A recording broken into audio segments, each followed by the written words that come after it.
Bueno, yo les voy a hablar de algunos conceptos de la hipertensión arterial primaria o esencial. Y esto, que aparentemente es un tema fácil, un tema sencillo, es uno de los temas que manejamos peor. Si yo les pido a ustedes que levanten la mano quienes saben medir la presión arterial, seguramente todos van a levantar la mano. ¿No es cierto? ¿Alguien piensa que es difícil medir la presión arterial? Nadie. Sin embargo, cuando se evalúa a médicos y a estudiantes sobre la fidelidad de medir la presión arterial, resulta que más de la mitad mide mal la presión arterial. De otro lado, y esto va como experiencia para ustedes, la Organización Mundial de la Salud ha decidido que no hayan instrumentos con mercurio, porque mercurio es tóxico.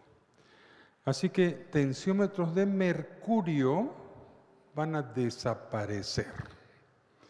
Y los tensiómetros aneroides, que son los que la mayor parte de aquí usamos, tienen que ser calibrados con un tensiómetro de mercurio. Entonces, ¿contra qué vamos a calibrar? Punto número 1. Punto número 2. Cada vez es más frecuente que las personas tengan un tensiómetro en su casa. Ya el medir la presión arterial no es patrimonio del médico o del estudiante de medicina. Cualquiera se puede medir la presión arterial. De tal manera que se ha familiarizado la medición de la presión arterial y han aparecido los tensiómetros llamados electrónicos o digitales. Se han hecho una serie de estudios en los últimos años, esto va como información general, no sobre fisiopatología, con tensiómetros electrónicos. Y se ha comenzado a encontrar que cuando uno le dice a la persona, te voy a dejar en un ambiente solo, vas a estar solo, te voy a poner un tensiómetro. El tensiómetro va a medir solo la presión arterial 3 veces y te va a sacar un promedio. Son los tensiómetros modernos a los que ustedes cuando sean médicos van a tener acceso. Y hay ahora y hay en Perú. Entonces, cuando se sienta la persona, se sienta solo, bien sentado, con los pies apoyados en el suelo, con la espalda apoyada en el respaldar, con la altura del brazo a la altura del corazón, y se mide 3 veces, resulta que la presión es más baja que la que nosotros pensábamos. Esto ha hecho, como les voy a mostrar ahora, que las guías de hipertensión arterial hayan cambiado. Y yo les voy a mostrar dentro de unos diapositivos los nuevos lineamientos de las sociedades de hipertensión y de cardiología, de geriatría, de ejercicio, de medicina interna, que han cambiado las cifras de hipertensión arterial. Hasta ahora, ustedes conocen, ¿quién es hipertenso? ¿Que tiene 140, 90. ¿No es cierto? ¿Saben eso? ¿Sí? ¿Cuántos saben eso? ¿Cómo se diagnostica hipertensión arterial? 140, 90. Bueno, eso era hasta noviembre del año pasado. Así que ahora les voy a mostrar un poco cómo van cambiando las cosas. ¿Cómo cambió? Como ustedes saben muy bien, presión arterial es el resultado de 2 factores, de gasto cardíaco y de resistencia periférica. Ya saben que gasto cardíaco es la cantidad de sangre que cada ventrículo lanza en un minuto y que resistencia periférica es la fuerza que se opone al pasaje de la sangre. Tanto el gasto cardíaco como la resistencia periférica están autorregulados, es decir, cuando uno sube, el otro baja, de tal manera que nuestra presión sea más o menos estable. Pero cuando uno se vuelve hipertenso, solamente puede ser hipertenso o porque aumenta el gasto o porque aumenta la resistencia. Todos los factores que puedan haber, que son numerosos, tienen que pasar por estos 2 caminos. O porque aumentan el gasto o porque aumentan la resistencia. En líneas generales, la hipertensión arterial se produce más porque aumenta la resistencia. Muy bien. Entonces, la hipertensión arterial es un cuadro crónico, es un cuadro a largo plazo, que comienza como una hipertensión ocasional. Bien, la presión me subió, no, ya luego me bajó, no soy hipertenso. Al curso del tiempo, esta hipertensión ocasional se convierte en una hipertensión establecida. Yo me convierto en hipertenso. Y si no me controlo bien, voy a tener problemas en lo que se llaman los órganos blancos. Voy a tener problemas en la aorta, voy a tener problemas en el corazón, voy a tener problemas en los riñones, voy a tener problemas en la retina y voy a tener problemas en el sistema nervioso central. Y me voy a morir por hipertensión arterial por una de estas complicaciones. Y entonces, ante un problema aparentemente tan simple que es medir la presión arterial, porque nosotros no somos responsables, dejamos a los pacientes que sigan siendo hipertensos y hagan hipertrofia ventricular izquierda y se le daña el riñón y se le daña la retina.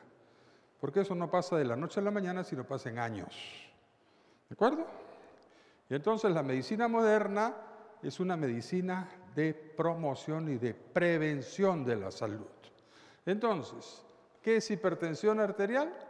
Es un síndrome cardiovascular progresivo con etiologías complejas e interrelacionadas. Así como nosotros decimos la neumonía, ¿por qué se produce la neumonía? Por el neumococo, nombre y apellido.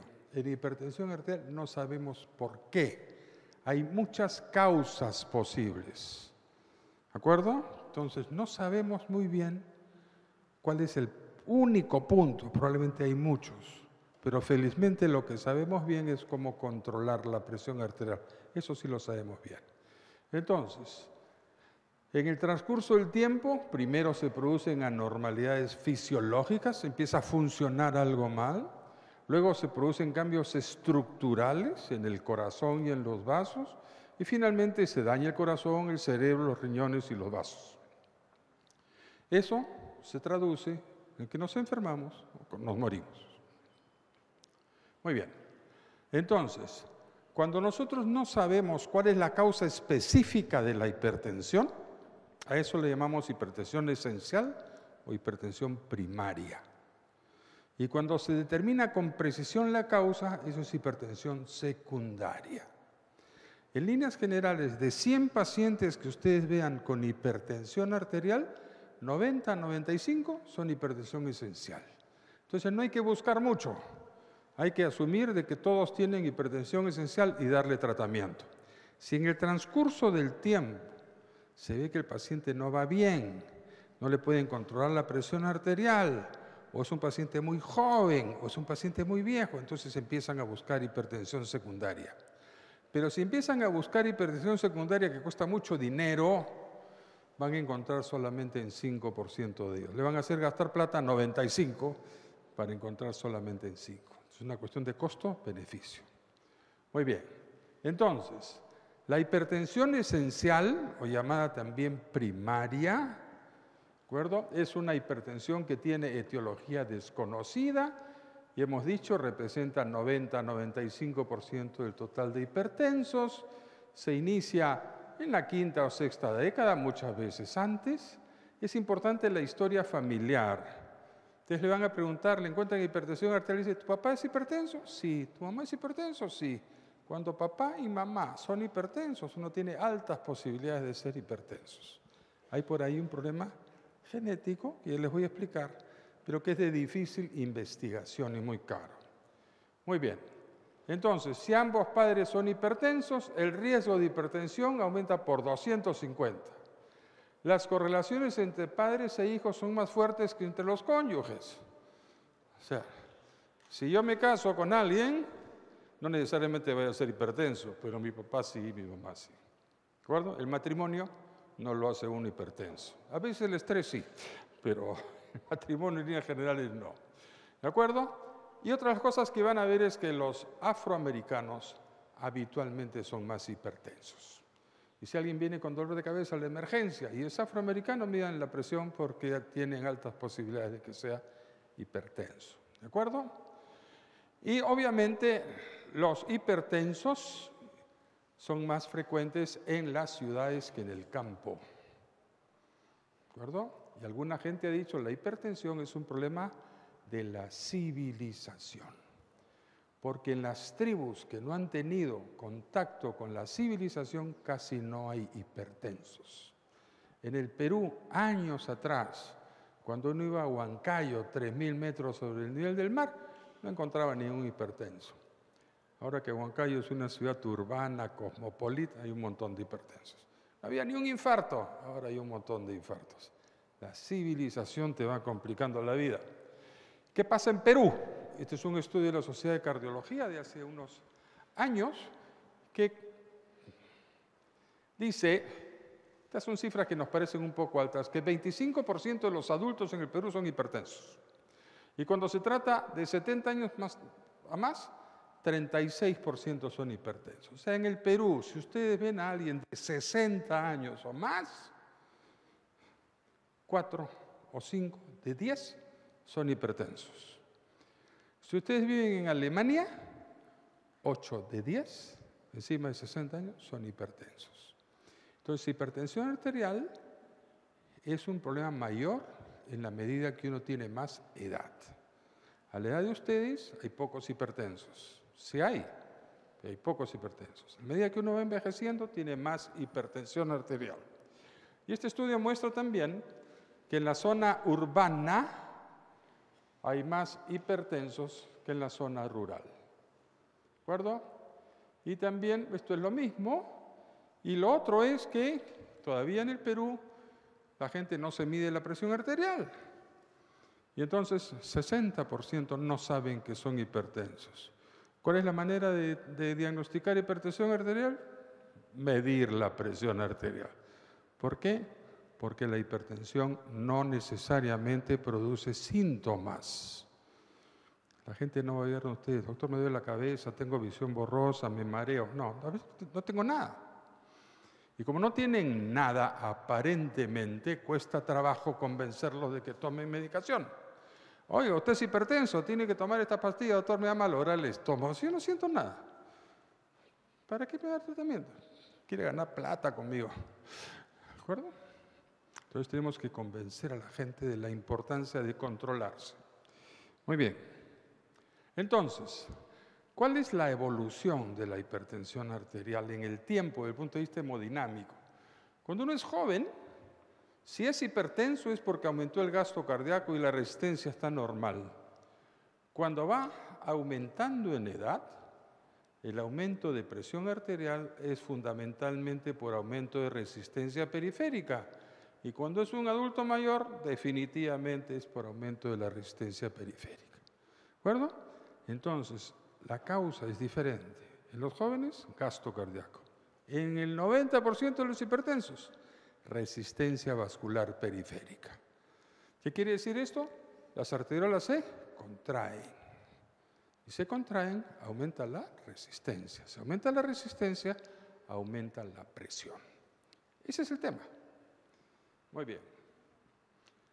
Entonces, acá tienen, dicho lo mismo, gráficamente, cuando uno es joven, el gasto cardíaco aumenta y la resistencia periférica está normal, y ahora de los 30, 40 años empieza a cambiar el tema, la resistencia periférica es el gran problema, el gasto cardíaco es normal, y cuando hay insuficiencia cardíaca, ya la resistencia periférica está mucho más alta. Eso es lo que pasa en el transcurso de la vida. Hipertensión arterial no es un problema de un día. No se trata como la neumonía. Ok, tienes neumonía, te doy antibióticos, 10 días, estás curado, 15 días. Esto no se cura. Hay que darle tratamiento por siempre. Entonces, ¿cómo ha ido cambiando nuestro pensamiento en relación con la hipertensión arterial? Antes decíamos, ok, si tienes presión elevada, luego vas a tener problemas en el corazón, en los riñones. Luego él dijo, ¿pero por qué tengo presión elevada? Porque mis vasos funcionan mal, porque se contraen. Entonces eso produce hipertensión arterial y eso produce daño en órgano blanco. Más recientemente, ¿qué decimos? ¿Por qué se produce la disfunción vascular? Porque el endotelio funciona mal. Si el endotelio funciona mal, el vaso funciona mal, se eleva la presión arterial y hay daño en órgano blanco. Hipertrofia ventricular izquierda, daño en riñones, daño en retina, accidente cerebrovascular, enfermedad vascular periférica, angina, infarto de miocardio. Ese es el tema. ¿Qué es la medicina moderna? Que esto no se produzca. Para que esto no se produzca, nosotros tenemos que controlar acá. Eso es lo que ustedes tienen que hacer. ¿De acuerdo? Muy bien. ¿Qué es lo que pasa cuando alguien tiene hipertensión arterial de larga data? Puede hacer hipertrofia ventricular. Miren el grosor de este ventrículo. ¿De acuerdo? Muy bien. ¿Qué otra cosa? Hemorragia cerebral. Se murió. ¿Qué otra cosa? Infarto cerebral. Se murió. ¿Qué otra cosa? Hemorragia subaracnoidea. Se murió. ¿Qué otro problema? Retinopatía hipertensiva. Tienen que ver fondo de ojo. Ya los estudiantes de medicina no ven fondo de ojo. Tienen que ver fondo de ojo. Ese es el mejor sitio para ver los vasos. Ustedes no van a ver los vasos. Para ver los vasos, el único órgano que tienen, si es que no van a abrir a alguien, es mirar el fondo de ojo. Tienen que aprender eso. ¿De acuerdo? Muy bien. Y esto es lo que pasa con el riñón. Arteriolosclerosis, miren cómo se va cerrando el vaso, como si fueran las hojas de la cebolla. Se van cerrando, y esta es la luz del vaso. Todo el vaso ha crecido, se ha ido cerrando el vaso. ¿De acuerdo? Muy bien. Entonces, presión arterial, gasto cardíaco por resistencia, hipertensión arterial, o aumenta el gasto, aumenta la resistencia, o aumentan los dos, pero fundamentalmente aumenta la resistencia. Este es un diapositivo de la doctora Susan Oparil, que fue presidente de la Asociación Americana del Corazón, y que dice, esta es las causas de la hipertensión arterial. Los hombres más que las mujeres, el estrés genético, mucha actividad del simpático, aumento del gasto cardíaco, retención de sodio, obesidad, alcohol, insulina, aldosterona, envejecimiento, endotelio. ¿Y todo eso dónde va? Al músculo liso. ¿Músculo liso de quién? De las arteriolas. Y aquí está la causa de la hipertensión arterial. Entonces, como ven ustedes, hay un montón de causas que producen que el vaso se cierre. Muy bien. Entonces, aquí lo ven de otra manera. Actividad del simpático, gasto cardíaco, problemas renales, problemas gastrointestinales, endocrinológicos, ambientales, genéticos. ¿De acuerdo? Muy bien. Pero nosotros, ¿qué decimos? Hipertensión esencial. Y tratamos la hipertensión arterial esencial. En el transcurso del tiempo empezamos a investigar esto, pero no es necesario investigar del principio.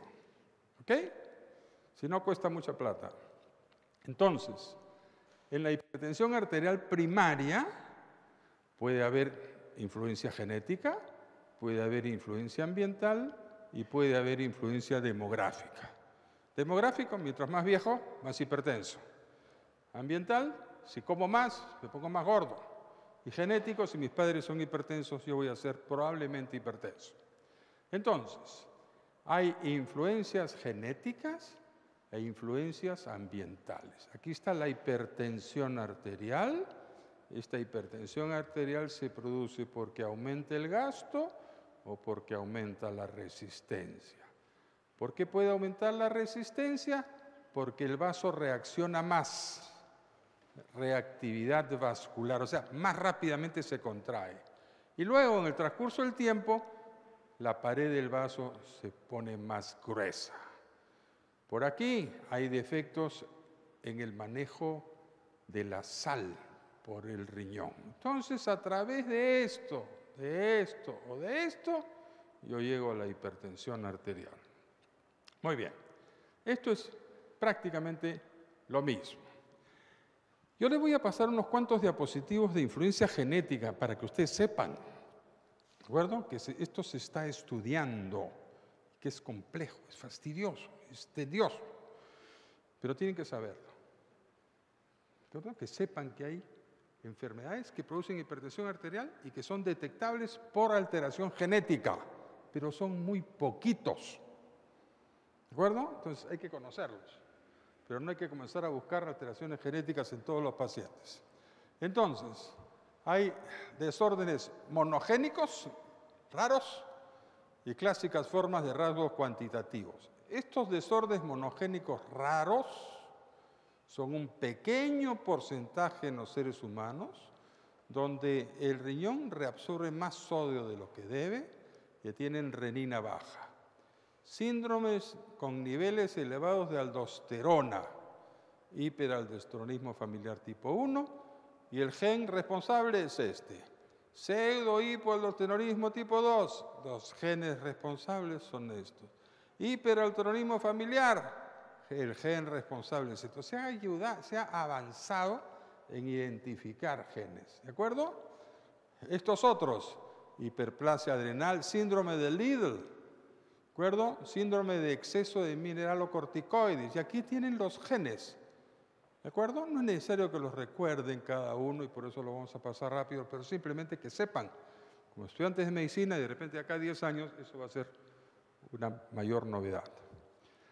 Aquí ven cómo estos trastornos genéticos actúan, algunos sobre la pared de la célula, cambios en sodio, en cloro, en potasio, otros sobre el nefrón, otros sobre el sistema renina-angiotensina. Y entonces acá tienen el síndrome de Liddle y una serie de síndromes que, como les repito, son raros, pero que importa que ustedes ya empiecen a conocerlos. Bien. En los últimos tiempos se ha hablado de que la mayor parte de enfermedades pasan por un proceso de inflamación. Artritis es un problema de inflamación, diabetes es un problema de inflamación, el infarto es un problema de inflamación, aterosclerosis es un problema de hipertensión, hipertensión arterial es un problema también de inflamación. Entonces, ¿cómo es este sistema? Ante estímulos externos o internos, el cerebro produce un aumento de flujo simpático. Esto actúa sobre la célula T, que va a producir en el vaso, vasoconstricción y posteriormente hipertrofia, y sobre el riñón, que va a hacer que se retenga más sodio. Esto es todo un proceso, un tema en investigación, pero aparentemente hay un factor inflamatorio en la hipertensión arterial. Antes pensábamos en inflamación de otra cosa, pero ahora enfermedades reumáticas, enfermedades inmunológicas, enfermedades cardiovasculares, son procesos en los que interviene la inflamación. Muy bien, entonces, otra vez, presión arterial, gasto cardíaco por resistencia periférica. ¿Qué cosa es hipertensión arterial? Hasta hace 2 meses, 140 de sistólica o 90 de sistólico más. Así diagnosticamos hipertensión arterial. ¿Qué es hipertenso? Si tiene 140 o más de sistólica, 90 o más de diastólica. Hace 2 meses aparecieron estos lineamientos. Parece que el 13 de noviembre del 2007 se publicó esto.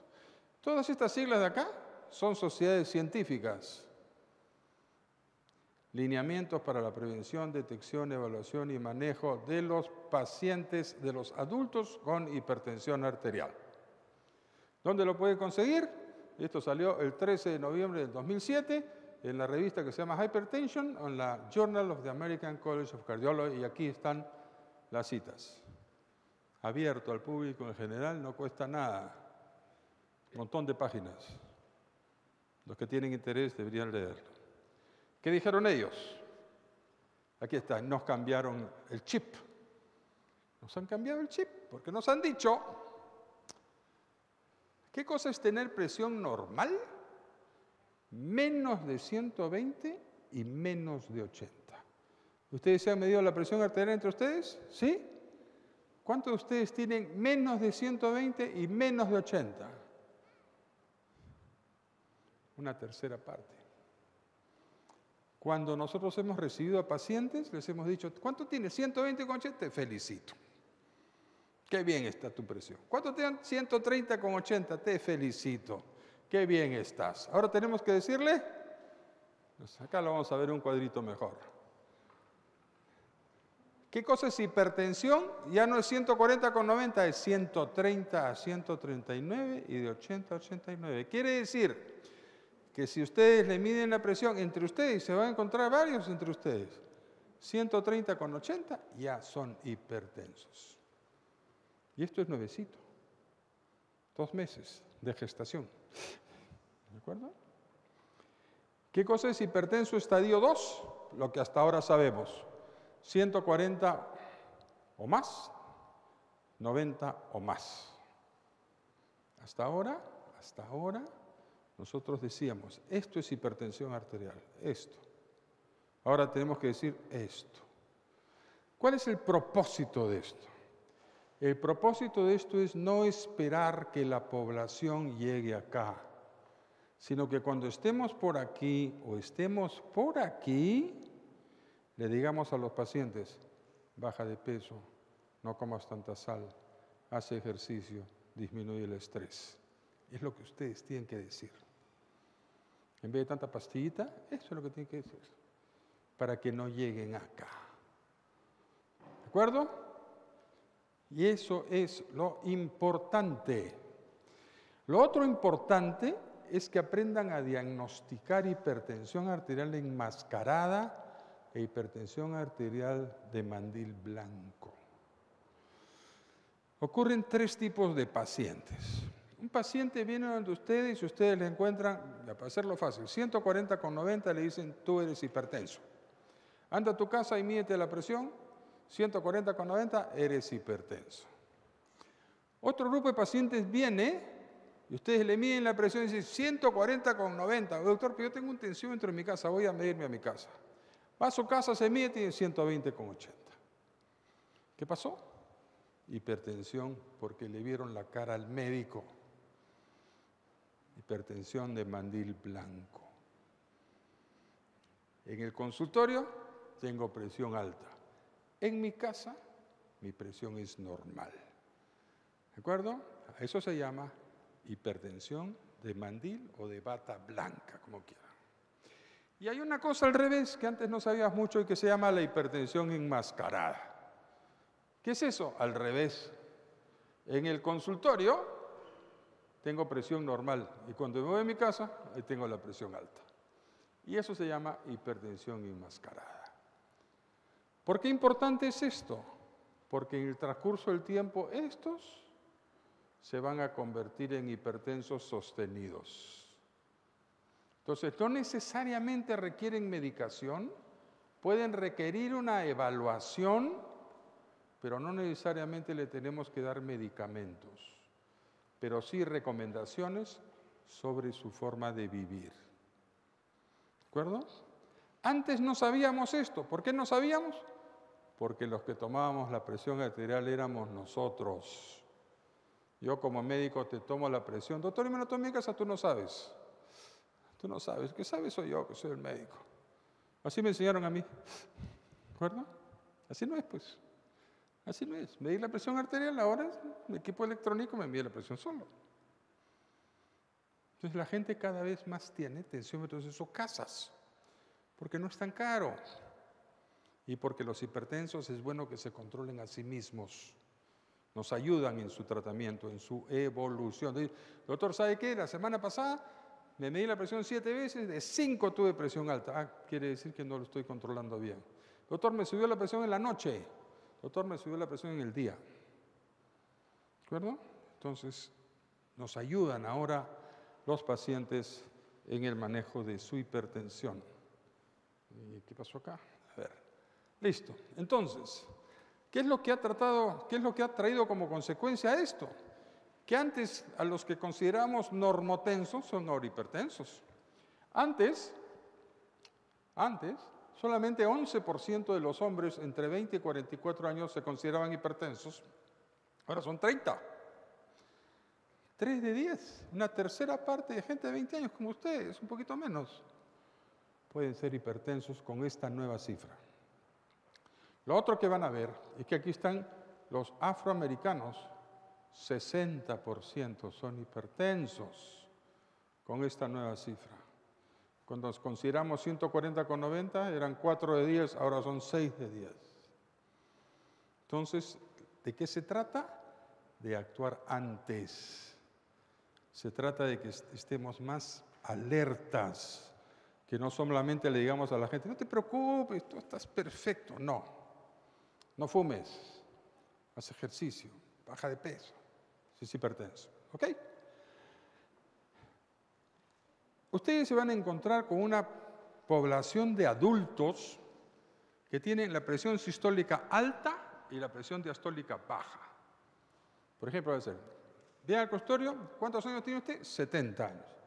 A ver la presión, 170/60. Entonces tiene la sistólica bien alta y la diastólica normal o baja. Se llama hipertensión sistólica aislada. ¿Qué es lo que pasa ahí? Y ahora entramos a la fisiopatología. Esta es una curva de presión aórtica que ustedes conocen. ¿De acuerdo? La incisura en la curva de presión aórtica. ¿Qué muestra esta incisura? Estudiantes de fisiología, ¿qué muestra la incisura en la presión aórtica? El cierre de la válvula aórtica. Acá. Muy bien. ¿Cómo se forma esta curva? Esta curva se forma porque sale la sangre del ventrículo y una onda del pulso que sigue hacia los vasos. La sístole, la sangre sale hasta los vasos. Viene la bifurcación y la onda regresa. ¿Qué pasa con las jóvenes? La onda regresa en diástole. Al regresar en diástole, la sangre trata de regresar al corazón. ¿Dónde está el ostium de las coronarias? Encima de la válvula aórtica. Cuando regresa la sangre, se llenan las coronarias. Por eso el flujo coronario es mayor en diástole que en sístole. Les tengo que haber explicado eso. Entonces, conviene que las arterias sean complacientes, es decir, que se estiren. Pero ¿qué pasa cuando uno va envejeciendo? Cuando uno va envejeciendo, lo que ocurre es esto, sale la onda en sístole y como la arteria está rígida, regresa en sístole. Y al regresar en sístole, encuentra con que las válvulas de la válvula aórtica están tapando el osteo. Y por eso quien tiene hipertensión sistólica tiene menos flujo coronario. Y si tiene menos flujo coronario, el hipertenso va a tener angina de pecho o va a tener infarto, lo que la doctora Sañedo creo que les ha hecho. ¿De acuerdo? La fisiopatología de la hipertensión arterial. Muy bien. Entonces, cuando uno tiene la arteria complaciente, como probablemente la tengan ustedes, que se distiende bien, esta es la forma. Esta es la forma central, esta es la forma periférica, y el flujo cuando llega a la arteriola y al capilar es un flujo estable, es un flujo promedio, no late.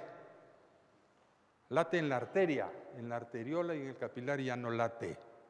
Pero cuando tengo mi arteria rígida, sigue latiendo hasta la arteriola y el capilar. ¿Y eso qué trae como consecuencia? Trae como consecuencia que yo tenga esta forma de la curva de presión aórtica. Aquí el joven y aquí el viejo. Y esto se llama presión de aumento. Es la diferencia entre esta mediadura y la presión sistólica. Y esto está relacionado con mayor morbilidad, o sea, con más enfermedad.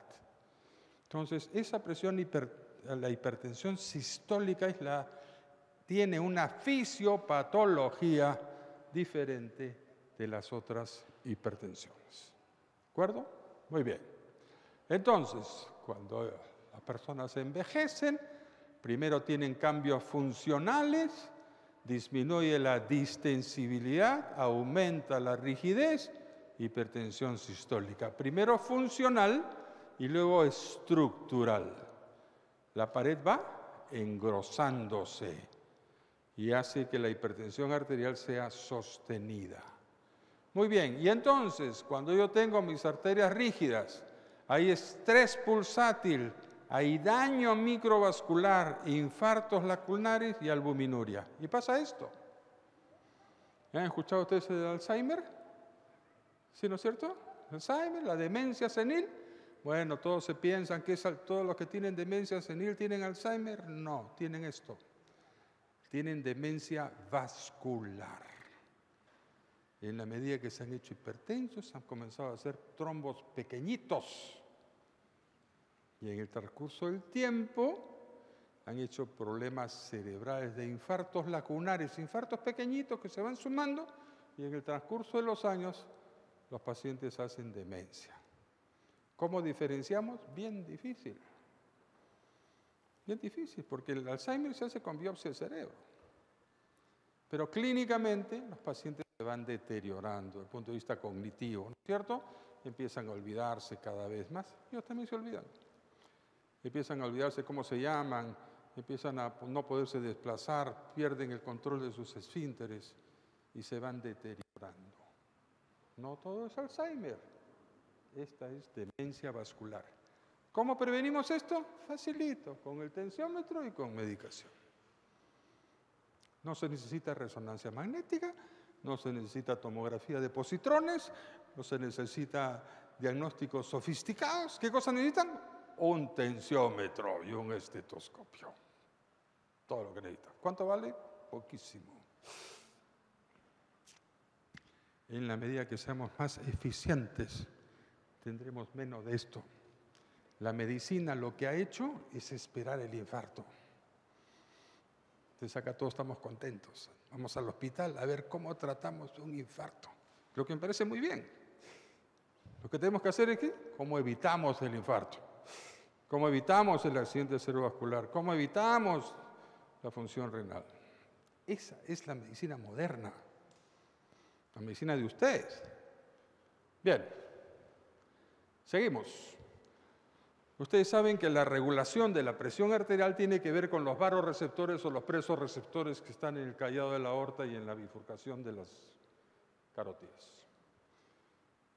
Cuando baja la presión, los varoreceptores se distienden menos, informan al sistema nervioso central, bajó la presión. ¿Y qué hace el sistema nervioso periférico? Dice, aumento el simpático. ¿Qué hace el simpático? Produce taquicardia. ¿Qué más hace? Libero renina, angiotensina, aldosterona y produzco vasoconstricción. Esos son mecanismos rápidos cuando baja la presión arterial. Cuando sube la presión arterial, debiéramos tener el efecto inverso. ¿Pero qué es lo que pasa? Para usar una palabra que no es muy castellana, los varoreceptores se resetean, se olvidan de la hipertensión. Ya no responden con 140, no responden con 160, no responden con 180. Para ellos, la presión sigue siendo normal. Y por eso, a pesar de estos varoreceptores que están reseteados, no producen nada para bajar la presión arterial. Se olvidaron del mecanismo. ¿De acuerdo? Muy bien. Entonces, ¿qué es lo que pasa en la hipertensión arterial? La hipertensión arterial, un grupo de pacientes o todos los pacientes, no sabemos, aumentan su tono simpático y disminuyen el parasimpático. ¿Qué produce el simpático? Simpático produce, aquí lo ven, pacientes normotensos y pacientes hipertensos. Ese es el número de descarga simpática. Vean que aquí hay más espigas que acá, ¿no es cierto? No se ve bien, este paciente tiene 100 de presión, este tiene 140. Aquí hay más descarga simpática. Aquí lo ven, más descarga simpática. O sea, el hipertenso está teniendo más descarga simpática. Por eso, años atrás, los medicamentos y todavía hay algunos, para controlar la hipertensión arterial, bloqueaban la actividad simpática. Lo que se llaman los beta bloqueadores. Fueron tratamientos de hipertensión arterial. Todavía sigue y son buenos medicamentos. Muy bien. Entonces, usualmente esto pasa en los pacientes jóvenes. Se piensa que es un mecanismo en la hipertensión de bata blanca. ¿De acuerdo? O sea, el que le sube la presión cuando ve al médico me asusté. No solamente se asustan ver al médico, se asustan por otras cosas también. Unos se asustan menos, otros se asustan más. El que más se asusta tiene más descarga simpática. Tiene más descarga simpática, tiene más posibilidades de desencadenar hipertensión. Recuerden, esto no es un problema agudo, esto es un problema de larga data. ¿Ok? Muy bien. Entonces, aumento del simpático. Y aquí ven lo mismo. Estas columnas son más altas en la medida que hay más hipertensión. Con hipertensión enmascarada o hipertensión de bata blanca hay más descarga simpática que los controles. Lo que estamos demostrando aquí es que el hipertenso tiene mayor actividad simpática. ¿De acuerdo? Unos más, otros menos. Pues no todos somos iguales. ¿De acuerdo? En algunos será más importante el simpático, en otros será más importante el endotelio, en otros será más importante la renina-angiotensina, en otros será más importante la aldosterona, en otros será más importante el alcohol, en otros será más importante el sobrepeso, en otros será más importante el no hacer ejercicio. Muy bien. Entonces, esto es medio complicado. Hipertensión o aumento del gasto o aumento de resistencia.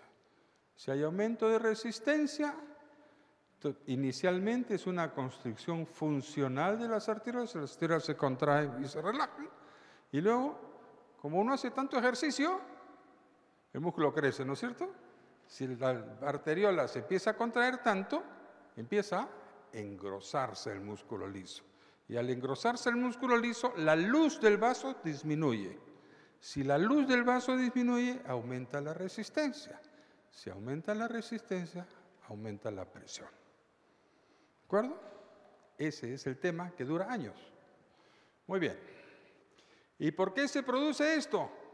Por un montón de factores. Aquí lo vemos. Porque comemos más sodio, porque tenemos menos nefrones, porque estamos estresados, porque tenemos una alteración genética, porque estamos obesos, porque nuestro endotelio funciona mal. Muy bien. Entonces, hay factores predisponentes, estrés, envejecimiento, obesidad, que luego van produciendo aumento del sistema simpático y de renina, aumenta la reactividad, ¿de acuerdo? Luego aumenta el gasto cardíaco, aumenta la impedancia y aumenta la presión arterial. Esta es la historia fisiopatológica de la hipertensión arterial, gradualmente en años. Muy bien, entonces, ¿qué tan frecuente es la hipertensión? Doctor, me subió la presión. Un episodio agudo, eso es en la emergencia, un ratito y se acabó. La mayor parte es esto.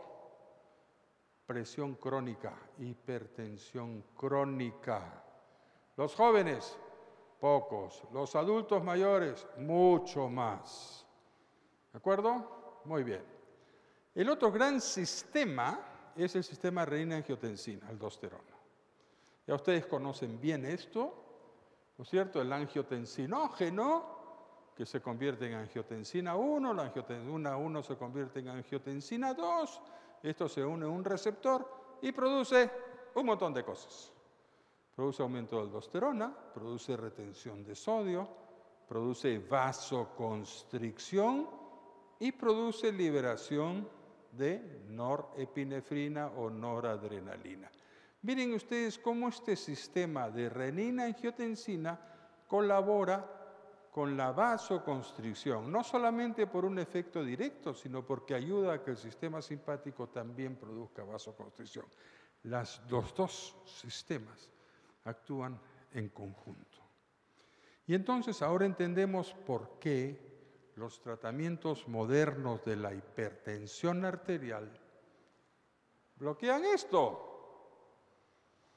Los medicamentos modernos lo que hacen es que haya menos angiotensina 2. Muy bien. Entonces, aquí lo tienen igual. Angiotensinógeno, angiotensina 1, angiotensina 2, la enzima convertidora de angiotensina, me imagino que esto ya ustedes lo conocen muy bien.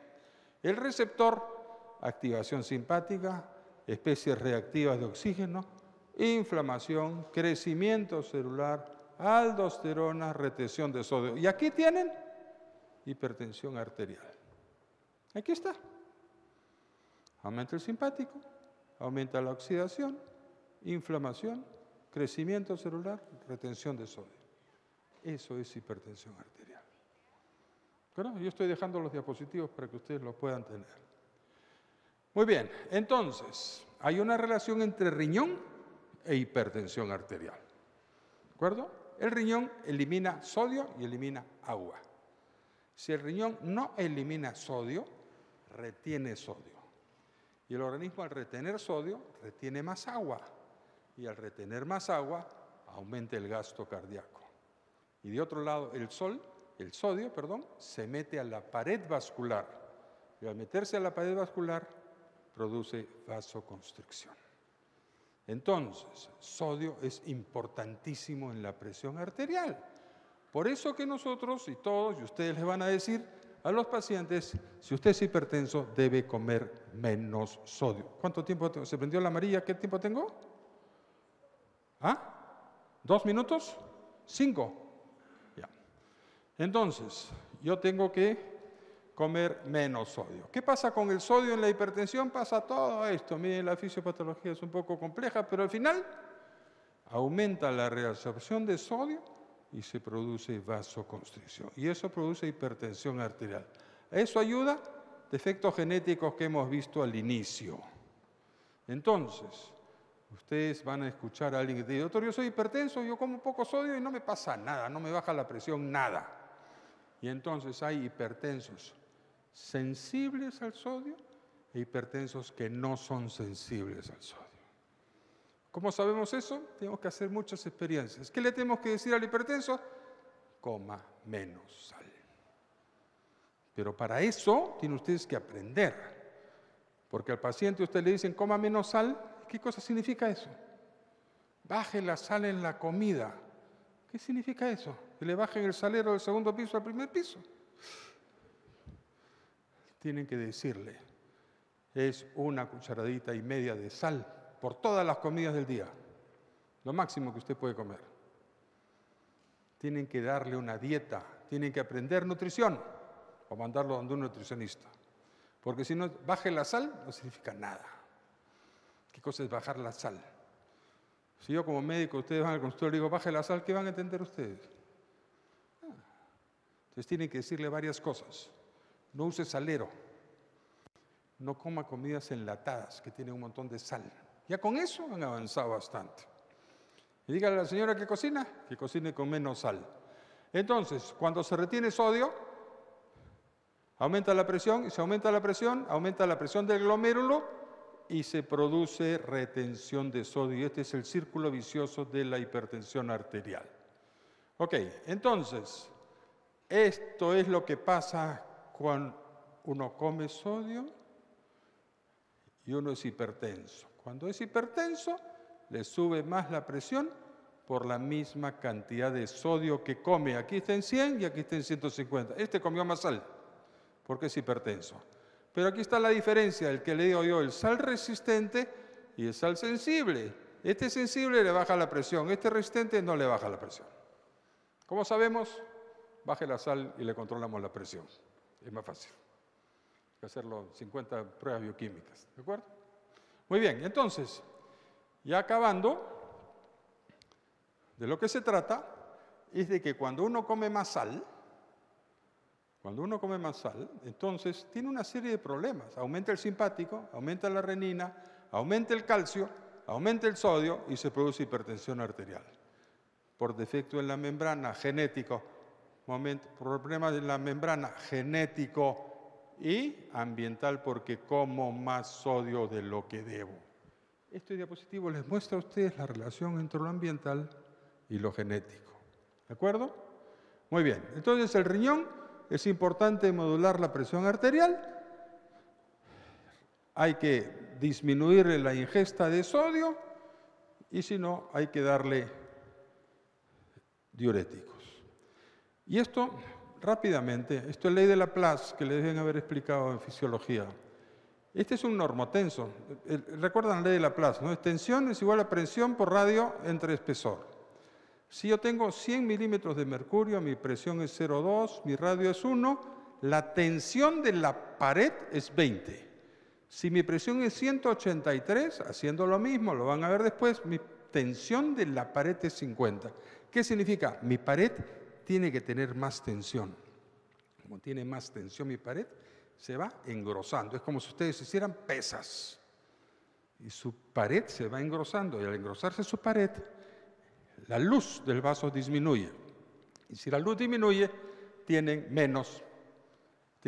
más dificultad, tienen más resistencia, más hipertensión. Entonces, finalizando, hipertensión arterial primaria o esencial, 90-95%. Secundaria, 5 a 10%. Esto de endotelio ya lo conocen ustedes, este es el experimento de Furgot.